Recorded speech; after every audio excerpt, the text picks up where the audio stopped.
नमस्कार, CSK news में आप सभी दोस्तों का एक बार फिर से बहुत बहुत स्वागत है। दोस्तों, आज हो गया है 4 सितंबर, जो फटाफट ब्रेकिंग न्यूज़ निकल के आ रही है एक एक करके जाने के दर्शक देश भर में। आपको बता दें दोस्तों, कोविड-19 के आंकड़े जो निकल के आ रहे हैं उसके बारे में आपको बताएंगे। और उस बीच भारत के खिलाफ चीन और पाकिस्तान एक साथ खोल सकते हैं मोर्चा, इसके लिए हमें तैयार रहना होगा। CDS जनरल बिपिन रावत का बड़ा ऐलान। वहीं आपको बता दें कि PM मोदी ने भी कहा है कि दुनिया का भारत पर बढ़ा है भरोसा, निवेश के लिए पहली पसंद बनी है। तो इस बीच बड़ी अपडेट निकल के आ रही है मोदी सरकार की कार्रवाई से डरा ड्रैगन।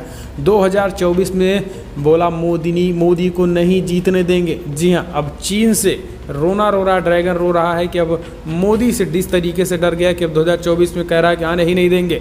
और इस बीच चीन से विवाद के बीच भारत ने रूस के साथ किया है बड़ा समझौता।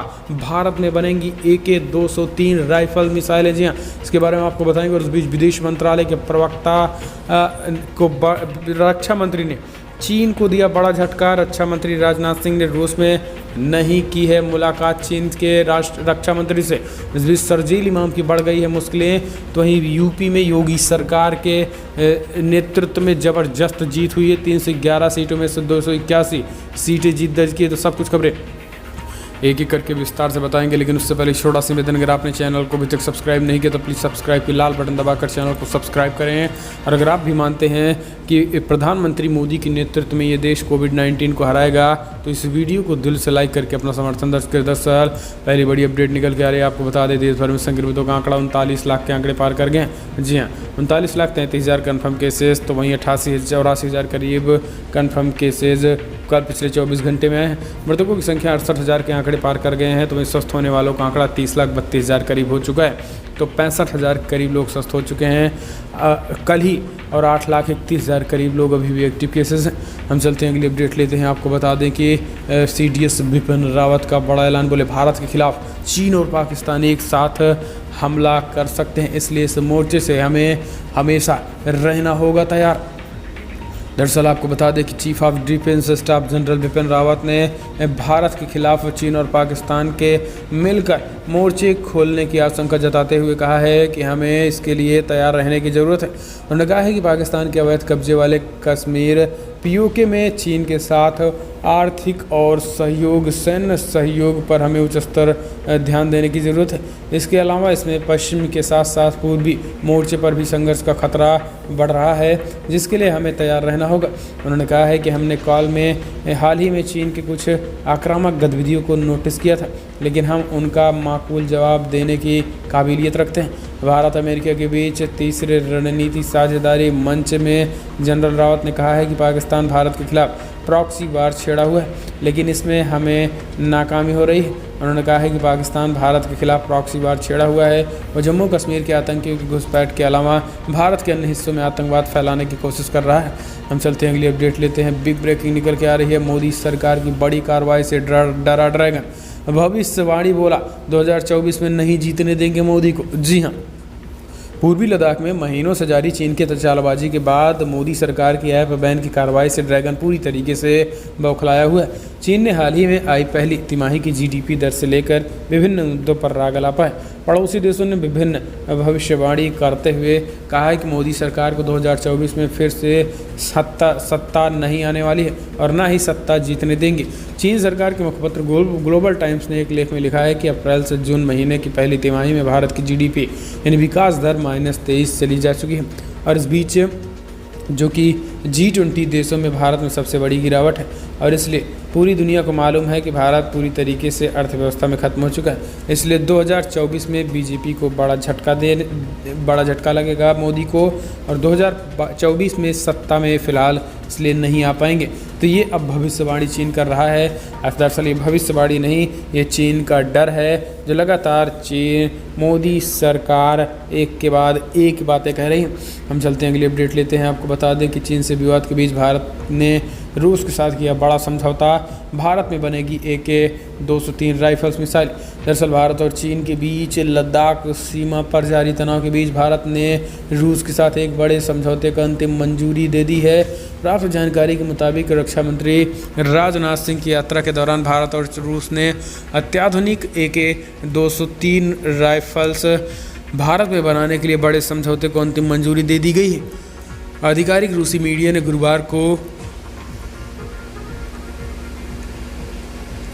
को यह जानकारी देते हुए बताया है कि AK-203 राइफल और AK-47 राइफल के नवीनतम और सर्वाधिक उन्नत प्रारूप है। इंडियन स्मॉल आर्म्स सिस्टम मिमी राइफल की जगह लेगा। रूस की सरकारी समाचार एजेंसी स्पुतनिक के मुताबिक भारतीय थल सेना को लगभग 7,70,000 AK-203 राइफलों की ज़रूरत है। इनमें से 1 लाख का आयात किया जाएगा और शेष का विनिर्माण भारत में किया जाएगा। रूसी समाचार एजेंसी की खबर के मुताबिक इन राइफल्स को भारत में संयुक्त उद्यम रूस राइफल प्राइवेट लिमिटेड के तहत बनाया जाएगा। इसकी स्थापना आयुध निर्माणी बोर्ड और कालिश केव के अधीन में किया जाएगा। तो ये आत्मनिर्भर भारत की तरफ बनेगा, आत्मनिर्भर भारत के अंडर में, और इससे कहीं ना कहीं रूस और भारत की इस डील के बाद बड़े पैमाने पर AK-203 और AK-47 राइफल बनेंगे। हम चलते हैं अगली अपडेट लेते हैं। विदेश मंत्रालय रक्षा मंत्रालय ने दिया, रक्षा मंत्री ने चीन को दिया बड़ा झटका। चीनी रक्षा मंत्री से रूस में नहीं की मुलाकात। जी हाँ, दरअसल आपको बता दें कि रक्षा मंत्री राजनाथ सिंह मॉस्को दौरे पर हैं। इस बीच आपको बता दें कि चीन के विदेश मंत्री, चीन के रक्षा मंत्री से मुलाकात को लेकर बात हो रही थी, लेकिन फिलहाल रक्षा मंत्री राजनाथ सिंह ने चीन को बड़ा झटका देते हुए कि रक्षा मंत्री से बातचीत करने से इनकार कर दिया। उन्होंने कहा है कि इन हालातों में किसी भी तरीके से रक्षा मंत्री हो या विदेश मंत्री से बातचीत नहीं हो सकती है। ये बड़े अपडेट निकल के हैं। हम चलते हैं अगली अपडेट। दिल्ली वायलेंस में शरजील इमाम की बड़ी मुश्किलें, कोर्ट ने 1 अक्टूबर तक जुडिशियल कस्टडी में भेजा। जी हाँ, राष्ट्रीय राजधानी दिल्ली की एक अदालत ने उत्तरी पूर्वी दिल्ली में फरवरी में हुए सांप्रदायिक हिंसा से जुड़े एक मामले में JNU के छात्र शरजील इमाम को बुधवार को 1 अक्टूबर तक के लिए न्यायिक हिरासत में भेज दिया है। जवाहरलाल नेहरू विश्वविद्यालय के छात्र शरजील इमाम को आतंकवाद विरोधी कानून, गैर कानूनी गतिविधियां रोकथाम कानून के तहत गिरफ्तार किया गया था। दिल्ली पुलिस के विशेष प्रकोष्ठ ने इमाम को संशोधित नागरिकता कानून के विरोध के दौरान हुए दंगों के सिलसिले में 25 अगस्त को गिरफ्तार किया था। इमाम के वकील ने कहा था कि शरजील को 1 अक्टूबर तक के लिए न्यायिक हिरासत में भेजा गया है। इससे पहले उन्होंने गलती से बताया था कि इमाम को 14 दिनों के लिए भेज दिया गया है। अतिरिक्त सत्र न्यायाधीश अमिताभ रावत ने मामले में जांच की प्रकृति को देखते हुए इमाम को न्यायिक हिरासत में भेज दिया था, जो कि एक बड़ी अपडेट है। और अब जांच तेज़ी के साथ चल रही है और 1 अक्टूबर तक फिलहाल जुडिशियल कस्टडी में रहेंगे। हम चलते हैं अगली अपडेट। सहकारी भूमि बैंक चुनाव, यूपी में 3 दशक बाद यादव परिवार का वर्चस्व खत्म। बीजेपी ने 311 में से जीती 281 सीटें। जी हाँ, दरअसल आपको बता दें कि यूपी में सत्तारूढ़ भारतीय जनता पार्टी के लिए जश्न का मौका है, क्योंकि यहाँ पार्टी और उनके समर्थित उम्मीदवारों ने यूपी सहकारी भूमि विकास बैंकों के चुनाव में 311 में से 281 सीटें जीत ली हैं। 3 दशक के बाद ऐसा हुआ है जब सहकारी भूमि विकास बैंकों से मुलायम सिंह यादव के परिवार का वर्चस्व खत्म हुआ। मंगलवार को सहकारी भूमि बैंक के चुनाव के लिए मतदान हुआ था। इस चुनाव में विपक्ष के रूप में समाजवादी पार्टी चुनी गई है। हालांकि ACP को कुछ ही गिनी चुनी सीटें मिली हैं। चुनाव आयुक्त PK महंतो ने कहा है कि शिकायतों के चलते 11 जगहों पर चुनाव रद्द किए गए थे। इस ऐतिहासिक जीत को लेकर भाजपा नेताओं ने दावा किया है कि विपक्षी उम्मीदवारों ने चुनाव लड़ने की हिम्मत नहीं की है। विपक्ष ने कहा है कि राज्य की मशीनरी ने चुनाव को हाईजैक कर लिया था। हम चलते हैं अगली अपडेट लेते हैं। आपको बता दें कि कोरोना से ठीक हो चुके मरीजों के सामने नई समस्या, अब हो रही हैं नई बीमारियाँ। जी हाँ, कोरोना वायरस की वैक्सीन बनाने के लिए दुनिया भर के वैज्ञानिक युद्ध स्तर पर लगे हैं। कई वैक्सीन ह्यूमन ट्रायल के चरणों में है, लेकिन अब पोस्ट कोरोना इफेक्ट को लेकर चर्चा शुरू हो गई है। सवाल ये उठ रहे हैं कि क्या ठीक हो चुके मरीज फिर से सामान्य जीवन जी पाएंगे। कोविड-19 से उबर चुके मरीजों को कई तरह की दूसरी बीमारियां हो गई हैं। ऐसे लोग जिन्होंने कोरोना वायरस को मात दे दी है, अब उन्हें सिर दर्द, कमजोरी को सांस लेने में परेशानी आ रही है। ज़्यादातर मरीजों के फेफड़ों पर सबसे बुरा असर पड़ रहा है। डॉक्टर्स भी अपने मरीजों को ये नहीं बता पा रहे हैं कि ये स्थिति उनके साथ कब तक रहेगी। डॉक्टर्स के मुताबिक कोरोना वायरस के 60% मरीजों की मौत फेफड़ों के नाकाम होने की वजह से होती है, और यही ये बड़ी अपडेट निकल के आई है। हम चलते हैं अगली अपडेट लेते हैं। आपको बता दें कि बिहार चुनाव में जीतन राम मांझी को लेकर बड़ी अपडेट आ रही है। जीतन राम मांझी हुए NDA के, तो वहीं आरजेडी और महागठबंधन को एक और बड़ा झटका लगा। जी हाँ, बिहार में आपको बता दें कि अब तीसरा फ्रंट तैयार हो रहा है और तीसरे फ्रंट से जाहिर सी बात है कि कहीं ना कहीं ये जो वोटर हैं ये स्पष्ट तरीके से बीजेपी के वोट नहीं काटने वाले हैं, बल्कि ये महागठबंधन यानी आरजेडी की ही खेमे में होंगे। आपको बता दें कि ये महागठबंधन बिहार में बन रहा है। अगर बात करें हम तो आम आदमी पार्टी और यशवंत सिन्हा के बीच, जी हाँ, यशवंत सिन्हा आम आदमी पार्टी के बीच एक तीसरा फ्रंट बन रहा है जो कि पूरी तरीके से काम करेगा मोदी सरकार के खिलाफ। यानी उनका कहना है कि हम मोदी सरकार के खिलाफ काम करेंगे और नीतीश को हराएंगे। लेकिन अब आप समझिए इस तीसरे फ्रंट में जिसका नेतृत्व यशवंत सिन्हा करेंगे और आम आदमी पार्टी भी मिलकर चुनाव लड़ेगी, इसमें किनके वोट इनको मिलेंगे, किनके वोटर इनके हैं, महागठबंधन के हैं या फिर एनडीए के हैं, अब आप भी समझ सकते हैं। हम चलते हैं अगली अपडेट लेते हैं। आपको बता दें कि भारतीय सुरक्षा एजेंसियों के सवालों के जवाब नहीं देते फेसबुक कर्मचारी, नियमों की आड़ में करते हैं देरी। जी हाँ, दरअसल फेसबुक की कार्यप्रणाली इस समय पूरी तरीके से सवालों के घेरे में है। उस पर राजनीतिक पक्षपात के भी आरोप लग रहे हैं। वहीं सुरक्षा एजेंसियों का कहना है कि फेसबुक से जुटे हेट क्राइम या साइबर अपराध से संबंधित गंभीर शिकायतें आने पर जब वे जानकारी मांगते हैं तो उन्हें इसका उचित जवाब नहीं दिया जाता है। कई मामलों में उन्होंने उसमें म्यूचुअल लीगल असेसमेंट ट्रीटी के अंतर्गत सूचना मांगने की जरूरत बताई जाती है। इस प्रक्रिया में गृह मंत्रालय के जरिए सूचना मांगी जा सकती है। ऐसे में संवेदनशील मामलों में अपराधियों के वच निकलने का मौका बढ़ जाता है। और इस बीच आपको बता दें कि ब्रेकिंग जिस तरीके से दिल्ली पुलिस क्राइम ब्रांच की साइबर सेल के शीर्ष अधिकारी ने ये बड़ी बातें कही हैं और कहीं ना कहीं आपको बता दें यहाँ पर सुरक्षा एजेंसियों में फेसबुक को लेकर जिस तरीके से कल फेसबुक ने बीजेपी के नेताओं पर कार्रवाई की, ऐसे में ये पूरी तरीके से प्रमाणित हो जाता है कि फेसबुक कहीं ना कहीं किसी दूसरे के इशारे पर काम कर रहा है। हम चलते हैं अगली अपडेट लेते हैं। नीट और जी एग्ज़ाम को लेकर 6 राज्यों ने पुनर्विचार याचिका डाली है सुप्रीम कोर्ट में। जी हाँ, आज होगी सुनवाई।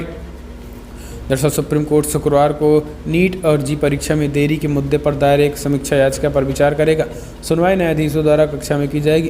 पिछले महीने देश के 6 राज्यों में सुप्रीम कोर्ट का रुख किया था।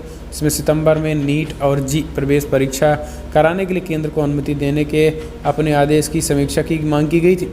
इन राज्यों में पंजाब, झारखंड, पश्चिम बंगाल, राजस्थान, छत्तीसगढ़ और महाराष्ट्र शामिल हैं। वकील सुनील फर्नांडीज के माध्यम से दायर याचिका में कहा गया है कि सुप्रीम कोर्ट का 17 अगस्त का आदेश नीट और जी परीक्षा में शामिल होने वाले छात्रों, उम्मीदवारों की सुरक्षा और उनके जीवन के अधिकार को सुरक्षित करने में विफल रहा है। इससे सभी राज्य का कहना है कि कोरोना संकट को देखते हुए उक्त परीक्षाओं को कराना असंभव।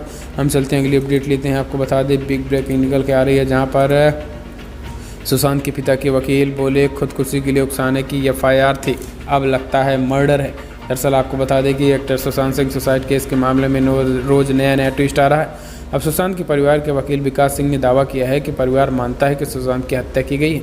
विकास सिंह ने स्पष्ट शब्दों में एक हत्या का मामला बता दिया है। उन्होंने मुंबई पुलिस के रवैये और जांच पर भी सवाल खड़े कर दिए हैं। विकास सिंह ने मीडिया से बातचीत के दौरान दावा किया है कि मुंबई पुलिस ने कभी भी उन्हें या फिर परिवार को किसी तरीके से स्टेटमेंट नहीं दिया था। उनके मुताबिक अगर पुलिस की तरफ से पहले ही सारी जानकारी साझा की जाती तो ये कैसे अलग दिशा में आगे बढ़ता। वहीं स्टेटमेंट के भाषा को लेकर भी कई सवाल खड़े किए गए हैं। इस तरीके से के परिवार ने नाराज़गी जताई है।